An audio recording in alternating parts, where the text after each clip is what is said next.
नमस्कार, मैं हूं Amod Srivastava. Amazing thought, amazing message, amazing information की दिशा में आज एक कदम और आगे। आज के इस चिंतन का विषय है महाभारत की सर्वश्रेष्ठ कहानी। कर्ण ने कृष्ण से पूछा, मेरे जन्म के साथ ही मेरी मां मुझे छोड़कर चली गई। क्या यह मेरी गलती है कि मैं एक नाजायज संतान के रूप में पैदा हुआ? मुझे द्रोणाचार्य से शिक्षा नहीं मिली क्योंकि मुझे गैर क्षत्रिय माना जाता था। परशुराम ने मुझे पढ़ाया लेकिन फिर मुझे सब कुछ भूल जाने का शाप दे दिया क्योंकि मैं क्षत्रिय था। मेरे तीर से गलती से एक गाय को चोट लग गई और उसके मालिक ने बिना मेरी किसी गलती के मुझे श्राप दे दिया।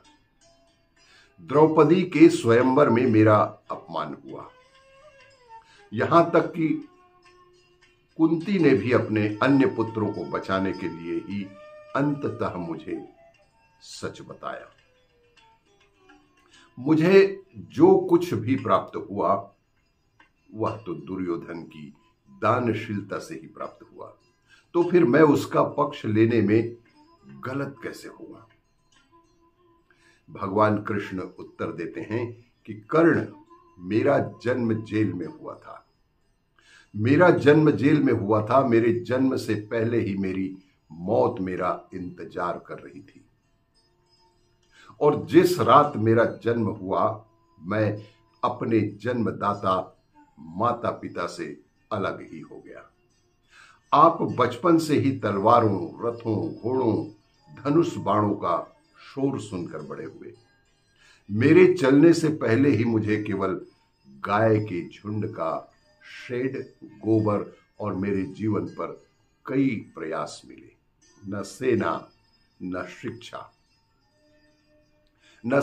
न शिक्षा मैं लोगों को यह कहते हुए सुन सकता था कि उनकी सभी समस्याओं का कारण सिर्फ मैं हूं। भगवान श्री कृष्ण आगे कहते हैं कि जब आप सभी की वीरता की सराहना आपके अध्यापक कर रहे थे तब मैंने कोई शिक्षा भी प्राप्त नहीं की थी। मैं केवल 16 वर्ष की उम्र में ऋषि सांदीपनि के गुरुकुल में शामिल हो गया। आपकी शादी आपकी पसंद की लड़की से हुई। जी हां, आपकी शादी आपकी पसंद की लड़की से हुई।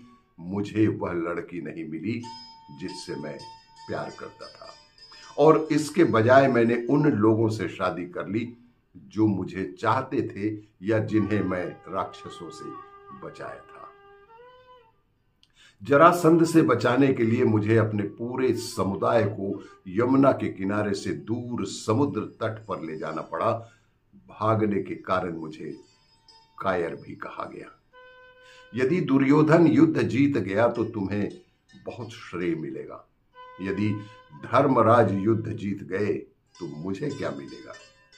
युद्ध और उससे जुड़ी सभी समस्याओं के लिए केवल दोष ही दोष तो है। पर एक बात याद रखना कर्ण, कि हर किसी के जीवन में चुनौतियां अवश्य होती हैं। जिंदगी किसी के लिए भी कोई न्यायपूर्ण नहीं है। जी हां, जिंदगी किसी के लिए भी न्यायपूर्ण नहीं है। दुर्योधन के जीवन में भी बहुत अन्याय है और युधिष्ठिर के पास भी। लेकिन क्या सही है धर्म, यह आपके मन अर्थात विवेक को पता है। इससे कोई फर्क नहीं पड़ता कि हमारे साथ कितना अन्याय हुआ, कितनी बार हमें अपमानित किया गया, कितनी बार हमें वह नहीं दिया गया जो हमें देना था। महत्वपूर्ण यह है कि आपने उस समय कैसे प्रतिक्रिया दी। कर्ण, रोना बंद करो। जीवन की अनुचित आपको अधर्म के गलत रास्ते पर चलने का लाइसेंस नहीं देती। इसीलिए हे कर्ण, बहानेबाजी बंद करो और युद्ध करो और धर्म के पक्ष में युद्ध करो। यही तुम्हारा मुख्य धर्म है। आपको ये मेरा वीडियो अच्छा लगे तो लाइक करें, शेयर करें और सब्सक्राइब अवश्य करें। धन्यवाद।